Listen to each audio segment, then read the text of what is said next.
Selamat malam ibu-ibu yang dikasihi oleh Tuhan Yesus Kristus. Hari ini kita masuk dalam ibadah PW video streaming yang terakhir kali sepanjang masa pandemik ini. Karena pada minggu yang akan datang, pelaksanaan ibadah PW akan langsung dilakukan di gedung gereja. Saat ini mari kita mempersiapkan hati dan pikiran kita. Mari kita bersaat teduh sejenak.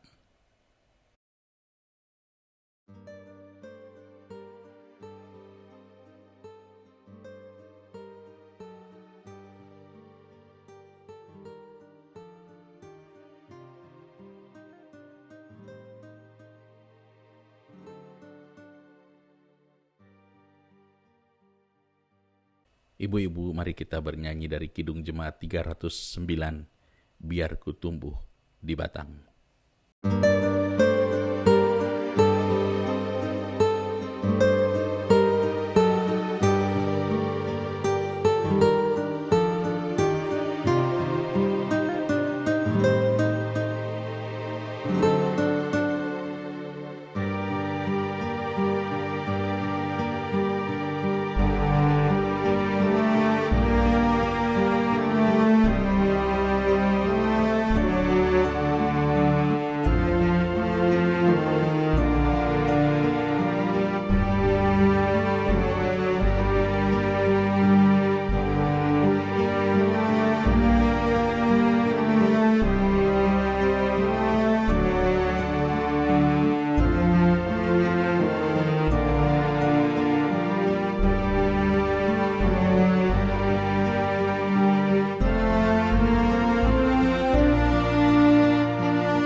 Mari kita berdoa.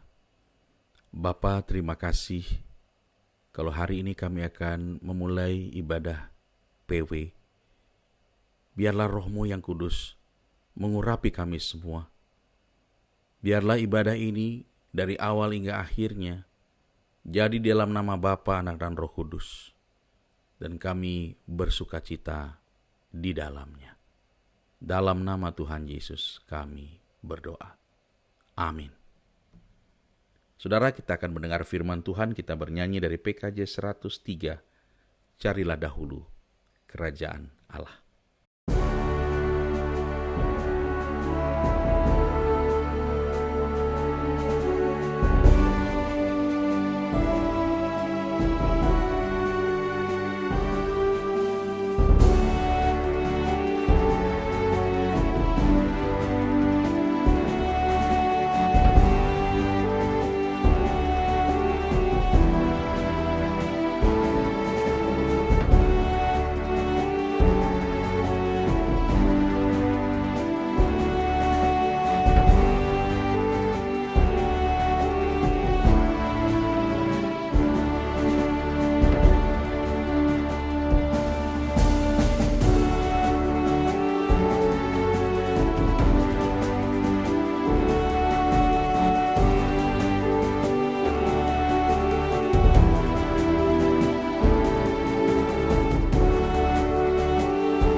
Pada malam hari ini kita akan mendengarkan firman Tuhan. Mari kita berdoa terlebih dahulu. Bapa di sorga, kami akan mendengar firman-Mu. Ya Roh Kudus, tuntunlah kami semua, secara khusus ibu-ibu PW, agar kebenaran firman Tuhan yang kami dengar hari ini berproses dengan baik dalam hidup kami, mengubah hidup kami searah dengan maksud Kristus. Terima kasih Bapa, dalam nama Tuhan Yesus kami berdoa. Amin. Ibu-ibu yang dikasihi oleh Tuhan, kita membuka firman Tuhan dari 1 Korintus pasal yang ke-13 ayat yang ke-11. 1 Korintus 13 ayat yang ke-11. Demikianlah firman Tuhan. Ketika aku kanak-kanak, aku berkata-kata seperti kanak-kanak. Aku merasa seperti kanak-kanak. Aku berpikir seperti kanak-kanak. Sekarang, sesudah aku menjadi dewasa, aku meninggalkan sifat kanak-kanak itu. Ibu-ibu yang dikasihi oleh Tuhan Yesus Kristus, ketika kita berbicara kanak-kanak, ini bukan soal usia. Kanak-kanak yang dibicarakan di dalam Alkitab adalah berbicara tentang sifat. Ketika usia seseorang sudah masuk dalam usia dewasa, tetapi cara berpikir, cara bertindak, cara merasa masih menggunakan cara berpikir, merasa, dan bertindak anak-anak. Dan ini menunjukkan semacam ketidakdewasaan. Baik ketidakdewasaan dalam berpikir, ketidakdewasaan dalam mengolah segala sesuatu, ketidakdewasaan dalam bertindak, maupun dalam perkara-perkara lainnya. Hari ini kita akan belajar dan melihat dari contoh-contoh di dalam Alkitab yang menunjukkan ketidakdewasaan sebagai seorang wanita atau sifat seorang wanita yang bersifat kekanak-kanakan. Sifat kekanak-kanakan yang pertama, saya ambil contohnya adalah Isabel, istri dari Raja Ahab. Isabel dalam hal ini tidak menjadi seorang istri yang dewasa. Dia menjadi istri yang bersifat kekanak-kanakan. Di mana letaknya? Ketika sang suami memiliki sebuah keinginan yang rasa-rasanya keinginan itu juga tidak pantas untuk diajukan, karena dia mengingini kebun anggur Nabot, dan kemudian gara-gara keinginannya tidak tercapai, dia langsung lesu lemas, tidak berdaya. Istrinya harusnya sebagai seorang wanita, dia hadir bukan sebagai istri raja saja, tetapi dia juga menjadi orang yang harusnya melindungi reputasi raja sebagai seorang ratu. Dia harus bilang, kamu harus kuat, kamu tidak boleh bersikap seperti ini dan itu. Kamu harus punya wibawa. Yang ada, dia menuruti kemauan kanak-kanak dari suaminya. Ini cocok, suaminya kanak-kanak, tidak dapat apa yang dia mau, ngambek. Istrinya juga bersifat kanak-kanak, menuruti kemauan kanak-kanak dari suaminya. Akibatnya, cara yang ditempuh sangat memalukan. Mereka menggunakan cara-cara bukan seperti orang dewasa berpikir, tapi berpikir dengan cara-cara yang sangat mengerikan. Mereka menyingkirkan Nabot dengan fitnah, dan dengan gampangnya mengambil tanah Nabot begitu saja. Orang-orang yang dewasa di dalam Tuhan, Alkitab berkata, hendaklah kamu menjadi kanak-kanak dalam kejahatanmu, dan justru kamu menjadi dewasa dalam kebaikan dan dalam kebenaran. Tetapi justru teman-teman kita ini yang berdua ini, mereka justru semakin matang di dalam kejahatan. Mereka bersekongkol untuk melakukan kejahatan. Wanita yang dewasa mencegah suaminya untuk melakukan kejahatan. Bukan bersekongkol dengan suaminya, melakukan kejahatan.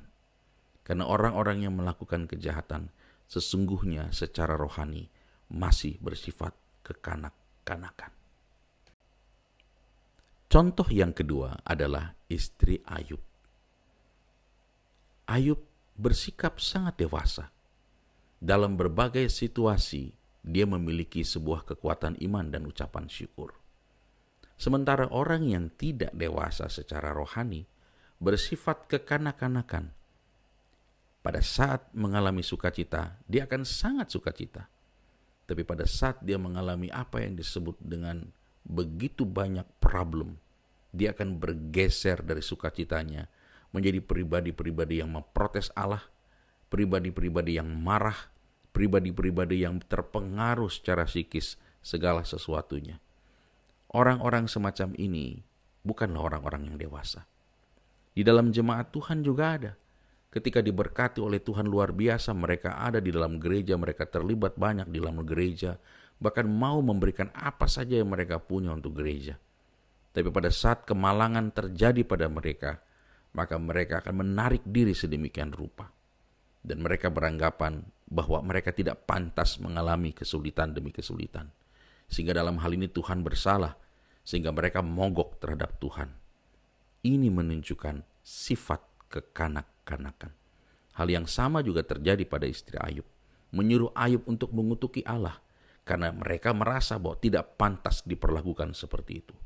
Mereka lupa bahwa Ayub adalah pribadi yang dilatih oleh Allah, bukan yang dimanja oleh Allah. Hanya orang yang bersifat kekanak-kanakan yang menyukai dimanjakan dan tidak pernah mau dilatih oleh Tuhan. Contoh yang ketiga, saudara-saudara, adalah Sarah. Kenapa saya katakan Sarah? Bukan Sarah termasuk orang beriman. Benar, tetapi dalam perjalanannya dia sempat melakukan sifat kekanak-kanakan. Dari mana kita bisa tahu itu? Saudaraku, ketika Allah berjanji akan memberikan seorang keturunan, Sarah berpikir alternatif. Dia berpikir rupanya rencana Tuhan ini kita tidak hanya duduk diam, tapi sepertinya perlu dibantu. Jadi rasanya dalam tanda petik Tuhan perlu dibantu menurutnya. Sehingga dia merancangkan sebuah rencana yang pada saat kemudian disesalinya. Dia menyuruh suaminya Abraham untuk tidur dengan hambanya sendiri yang bernama Hagar. Dan ketika Hagar mulai mengandung, maka Sarah cemburu. Apalagi ketika Abraham begitu memperhatikan Ismail, Sarah semakin cemburu. Apa yang bisa kita katakan dalam sifat kekanak-kanakan dari Sarah? Masalahnya bukan pada cemburunya, karena semua orang bisa saja cemburu dan belum tentu itu bersifat kekanak-kanakan. Tetapi ketika dia sedang mengusulkan sesuatu, dia tidak mempertimbangkannya dengan baik, yang kemudian dia sesali. Kalau saja Hagar punya hak untuk menuntut, Hagar bisa menang. Karena untuk bisa tidur dengan Abraham itu bukan kemauannya, itu perintah Sarah istrinya. Sehingga dia mengandung juga bukan perintah dari dirinya sendiri, tapi dari Sarah. Sampai dia punya anak dan anak itu dianggap sebagai penerus oleh Abraham dan Sarah, itu juga bukan kemauan Hagar. Tapi kemudian Hagar menjerit dan berteriak karena Sarah yang menyesali keputusannya mengusir orang ini keluar dari rumahnya. Hagar berteriak-teriak di jalan, di padang gurun, karena merasa diperlakukan dengan tidak adil. Tapi dia tidak berdaya. Sementara Sarah yang harusnya berpikir panjang, dia tidak akan dengan mudah mengeluarkan sebuah usulan yang kemudian orang lain yang menjadi korban. Hanya anak-anak sajalah yang tidak berpikir panjang untuk mengambil sebuah keputusan yang sangat berdampak penting. Contoh yang keempat adalah Mikal, istri Daud. Mikal secara fisik dia menjadi istri, tetapi secara rohani dia masih jauh dari posisi sebagai istri dari orang percaya. Karena mereka yang kekanak-kanakan secara rohani tidak menyukai perkara-perkara rohani, tidak menyukai relasi dengan Tuhan. Mereka cuma mau merasa aman dalam dunia rohani, tetapi mereka tidak sungguh-sungguh dan tidak serius dengan Tuhan. Ketika Daud justru dengan hati yang terangkat dan merendah kepada Tuhan, membawa tabut itu kembali ke Yerusalem, Mikal malah berpikir sebaliknya. Mikal malah membenci cara Daud. Mikal malah tidak menyukai cara Daud merendahkan hati di hadapan Tuhan dan di hadapan umatnya. Karena apa? Karena Mikal masih terbawa dengan semua sifat-sifat kebanggaan yang besar. Ia lupa bahwa di hadapan Allah semua kemegahan itu tidak ada artinya. Orang-orang yang cuma berpikir soal kebanggaan-kebanggaan tanpa melihat bahwa yang lebih tinggi dari kebanggaan-kebanggaan itu adalah kemuliaan Allah. Orang-orang ini naif. Orang-orang ini bersifat kekanak-kanakan, berpikir dengan cara sempit, dan bisa berpikir bahwa mereka bisa meraih-raih dari semua remah-remah kebanggaan manusia. Dan mereka justru mengabaikan kemuliaan yang Tuhan berikan kepada mereka yang datang merendahkan hati. Contoh berikut dari sifat kekanak-kanakan adalah istri Potifar. Seorang istri yang diberi tugas mengawasi semua yang ada di dalam rumah. Tetapi pada saat yang sama, dia tidak berpikir panjang. Dia lebih mengikuti emosinya, dorongan hawa nafsunya, ketimbang akal budi yang sehat dan apa yang ia yakini. Ia membiarkan hawa nafsunya menggiringnya masuk kepada sikap yang memalukan, merayu orang yang harusnya dipercayakan oleh suaminya sebagai pekerja yang patut diacungi jempol. Justru dirusaknya dengan cara-cara yang keji. Ia bukan hanya melampiaskan hawa nafsunya dengan merayu Yusuf, tetapi dia juga ketika caranya tidak berhasil, dia menggunakan cara yang lebih memalukan lagi, yaitu dengan memfitnah Yusuf, sehingga Yusuf harus masuk ke dalam penjara. Sikap-sikap seperti ini bukanlah sikap orang yang dewasa secara rohani. Ini adalah orang-orang yang dewasa di dalam kejahatan, tapi kanak-kanak dalam kebenaran. Selanjutnya adalah istri Lot. Istri Lot itu seperti anak-anak yang memegang mainannya erat-erat. Dan ketika disuruh untuk melepaskan, dia bisa menangis meraung-raung. Pada saat Sodom dan Gomora dinyatakan sebagai tempat yang akan dimusnahkan Allah, Allah menyuruh Lot dan keluarganya meninggalkan kota itu. Tetapi dalam perjalanannya, istri Lot melanggar apa yang diperintahkan Tuhan untuk tidak melihat ke belakang. Tapi apa daya? Istri Lot sudah terlanjur memegang erat mainannya dalam tanda petik. Dia nggak rela melepaskan mainannya. Dia lebih suka menderita daripada kehilangan mainannya. Ini menunjukkan sifat kekanak-kanakan lagi. Dan dia juga adalah seorang wanita. Berapa banyak wanita-wanita yang justru tidak mau melepaskan hal-hal yang justru dapat merusak hidupnya. Malah terus memperkokoh tangannya. Padahal Tuhan mengatakan, tinggalkan dan lepaskan. Hanya orang-orang yang peka, hanya orang-orang yang tumbuh secara rohani akan tahu persis apa maksud Tuhan. Sementara mereka yang kekanak-kanakan akan terus memegang apa yang mereka sukai di dalam hidup mereka. Contoh yang jangan pernah kita ikuti. Contoh yang terakhir adalah Herodias. Sekalipun ada banyak contoh wanita yang seperti itu di dalam Alkitab, tapi saya hanya memakai beberapa saja. Mungkin di kesempatan lain kita bisa menambahnya. Herodias kawin dengan Herodes. Herodes itu siapa? Herodes yang ia nikahi adalah iparnya sendiri. Ipar kandungnya. Jadi, demi dan atas nama kekuasaan dan kekayaan, ia meninggalkan suaminya dan kawin dengan saudaranya. Dan bahkan ketika Yohanes Pembaptis menyindirnya, dia memerintahkan agar Herodes membunuh. Apa tujuannya? Tujuannya adalah supaya semua keinginannya dapat diraih dengan bebas. Ia salah bertindak. Ia malah mempengaruhi anaknya untuk berbuat kekejian yang menunjukkan orang ini belum sadar bahwa inilah sikap dewasa di dalam kejahatan dan kanak-kanak dalam berbuat kebaikan dan kebenaran. Seorang ibu yang bertanggung jawab tidak akan menjerumuskan anaknya dalam kemauan-kemauannya. Di sini Herodias tidak menunjukkan kedewasaan iman dan kedewasaan rohani.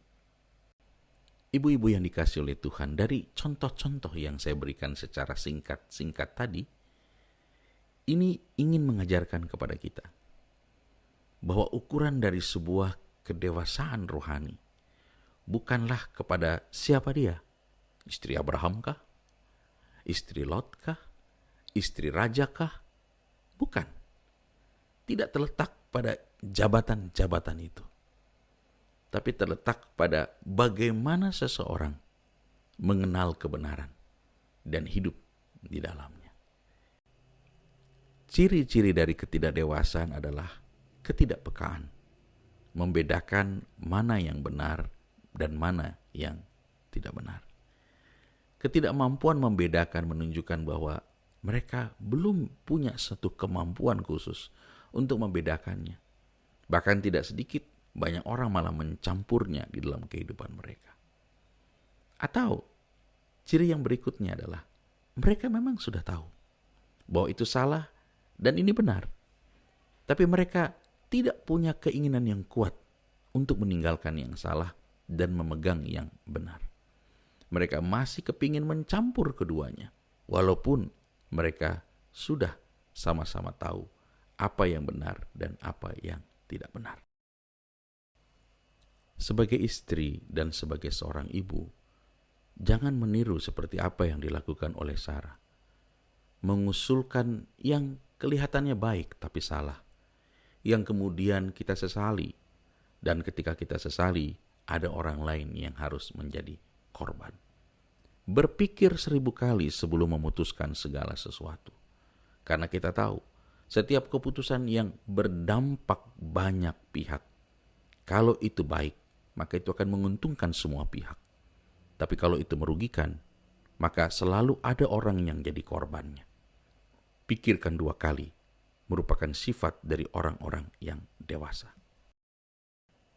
Ibu-ibu yang dikasihi oleh Tuhan, kesimpulannya adalah bahwa mereka yang disebut dewasa secara rohani atau dewasa dalam berpikir, dalam bertindak, adalah orang-orang yang tidak mudah mengikuti kemauan orang lain yang keliru. Mereka justru bertindak menegur dan menasihati, sekalipun itu adalah suami mereka sendiri. Mereka yang dewasa juga adalah orang-orang yang siap menghadapi berbagai macam keadaan. Baik keadaan itu baik atau tidak baik. Mereka belajar untuk tetap bergantung sama Tuhan dan bersyukur kepada Tuhan. Mereka yang dewasa secara rohani adalah mereka yang tahu menghargai Allah. Kalaupun karena menghargai Allah, mereka justru semakin berkurang dan Allah semakin ditinggikan, maka hal itu tidak akan pernah menjadi masalah bagi mereka. Mereka yang dewasa secara rohani tidak mengikuti hawa nafsu mereka sendiri. Justru mereka mengendalikannya. Dan tidak akan pernah membawa anak-anaknya masuk dalam pusaran keinginan hawa nafsunya.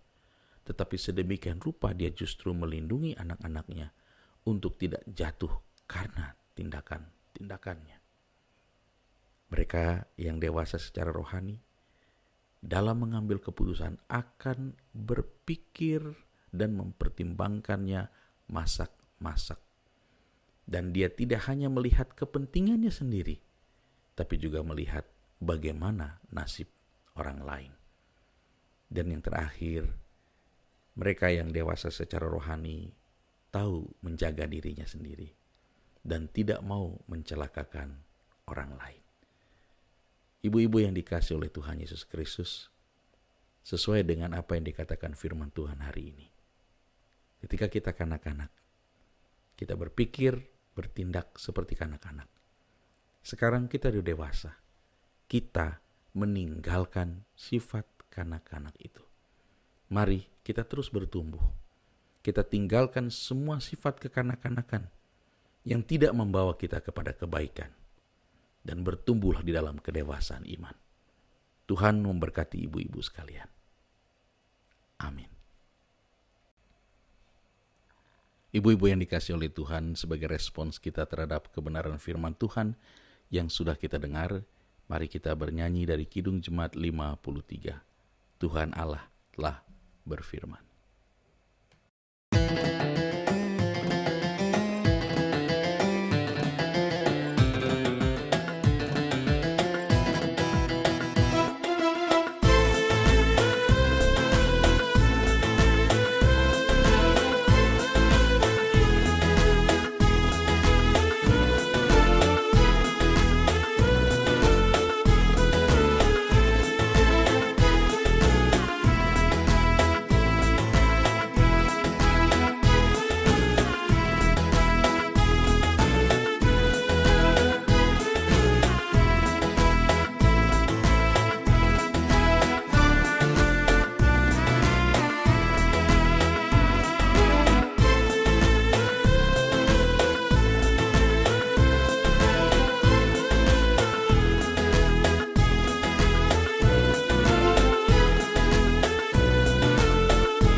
Mari kita bersatu di dalam doa. Bapa, terima kasih buat kebenaran firman-Mu yang mengingatkan kami, agar kami tidak terus-menerus berada dalam ketidakdewasaan rohani, tetapi justru kami harus bergeser ke dalam apa yang Tuhan katakan, kedewasaan rohani. Biarlah kami tidak lagi hidup seperti kanak-kanak secara rohani, tapi semakin tumbuh, semakin kuat, dan semakin bertambah-tambah dalam iman kami, dalam cara berpikir kami, dalam sikap dan tindakan kami, baik terhadap Tuhan maupun terhadap sesama. Kami mulai dari diri kami dan keluarga kami, yang akan juga berdampak pada lingkungan kami dan gereja Tuhan. Tolonglah ibu-ibu yang ada di GKO Cibitung, mereka semua belajar untuk terus tumbuh dan tidak merasa bangga jika mereka terus berada di dalam kesalahan-kesalahan yang lama. Terima kasih Bapa, di dalam kebenaran firman-Mu hari ini, kami berdoa biarlah hal yang sama juga bukan hanya terjadi pada para ibu-ibu. Kami tetap berdoa hal yang terjadi pertama-tama dalam hal kedewasaan rohani justru terjadi pada para imam, para suami. Dan kami juga berdoa biarlah anak-anak kami juga semua juga semakin tumbuh dewasa di hadapan Tuhan. Terima kasih Bapa. Kami berdoa untuk rencana ibadah PW 2 minggu yang akan datang di gedung gereja. Kiranya Tuhan, semua rencana ini kami serahkan. Tuhan menolong kami semua, memampukan kami semua untuk bisa mewujudkannya, agar kami tetap tertib, kami menjaga semua protokol kesehatan, dan kami juga hidup di dalam keyakinan iman bahwa Tuhan melindungi kami semua.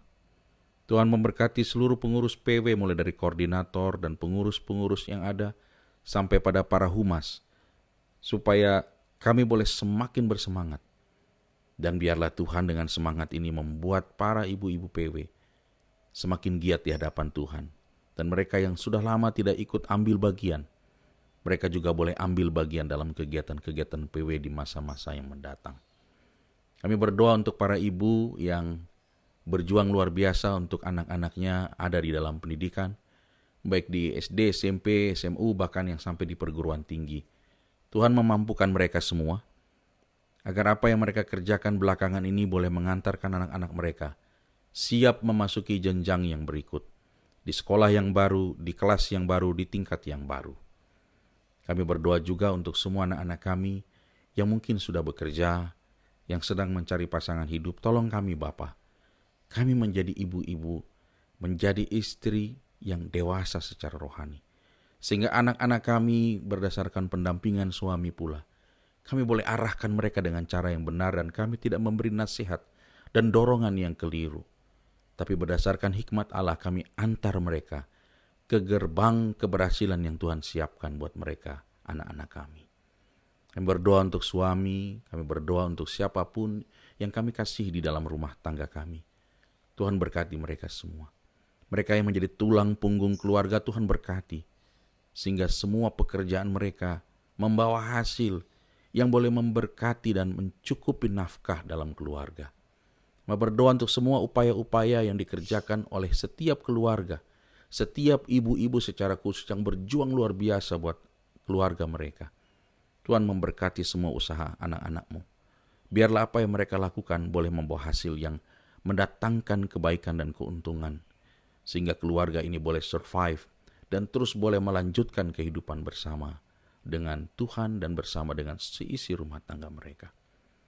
Kami juga berdoa Tuhan menyerahkan gereja-Mu yang akan memasuki ibadah secara bersama-sama pada tanggal 5 Juli yang akan datang. Tuhan juga membuka jalan, memberikan hikmat kepada para pelayan, memberikan hikmat juga kepada jemaat. Kami ada dalam satu kesatuan hati, dan kami sama-sama tunduk pada otoritas yang ada dan menghormati kebenaran firman Tuhan pula. Terima kasih Bapa. Kami serahkan seluruh pergumulan kami, biar Tuhan yang benar, Tuhan yang menjawab. Karena Engkau bukan hanya sanggup mendengar, tapi Engkau juga sanggup menjawab seluruh keluh kesah kami. Dalam nama Tuhan Yesus Kristus yang sudah mengajar kami berdoa. Bapa kami yang di sorga, dikuduskanlah nama-Mu, datanglah kerajaan-Mu, jadilah kehendak-Mu di bumi seperti di sorga. Berikanlah kami pada hari ini makanan kami yang secukupnya, dan ampunilah kami akan kesalahan kami, seperti kami juga mengampuni orang yang bersalah kepada kami. Dan janganlah membawa kami ke dalam pencobaan, melainkan lepaskanlah kami daripada yang jahat. Karena Engkaulah yang empunya kerajaan, dan kuasa, dan kemuliaan, sampai selama-lamanya. Amin. Ibu-ibu yang dikasihi Tuhan, kita akan memberi persembahan pada malam hari ini. Kita akan baca satu ayat yang menjadi dasar buat persembahan kita.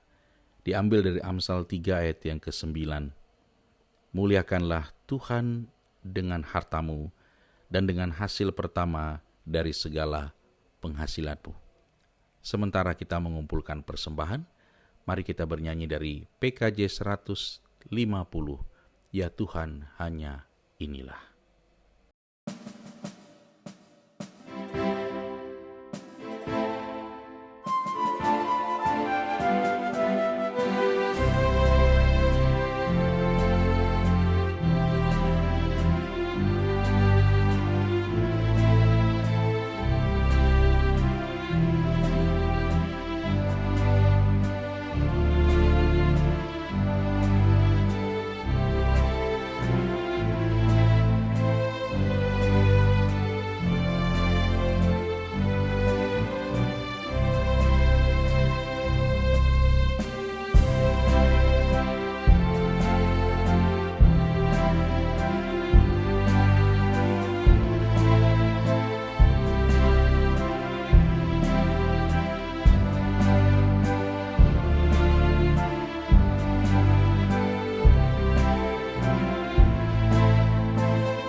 Kini kita berdoa untuk persembahan kita.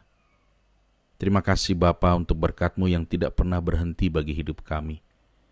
Terima kasih untuk semua kekuatan yang diberikan Tuhan untuk kami dapat memberi persembahan. Biarlah persembahan malam hari ini dikuduskan oleh Tuhan dan dipakai untuk memajukan pekerjaan-Mu di jemaat-Mu. Dalam nama Yesus, setiap pribadi-pribadi yang sudah memberi diberkati oleh Tuhan. Dan dalam nama Yesus kami mengucap syukur. Amin. Kita akan mengakhiri ibadah pada malam hari ini. Mari kita menyanyi dari Kidung Jemaat 405. Kaulah ya Tuhan, surya hidupku.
Kini arahkan hatimu kepada Tuhan, terimalah berkat-Nya. Anugerah dan sejahtera dan sukacita dari Allah Bapa, Allah Anak, Allah Roh Kudus menyertai ibu-ibu sekalian dari saat ini sampai selama-lamanya. Semua ibu-ibu yang percaya katakan, amin. Demikianlah ibadah PW pada malam hari ini. Tuhan memberkati, sampai jumpa di ibadah PW langsung berhadap-hadapan pada minggu yang akan datang. Tuhan memberkati. Shalom.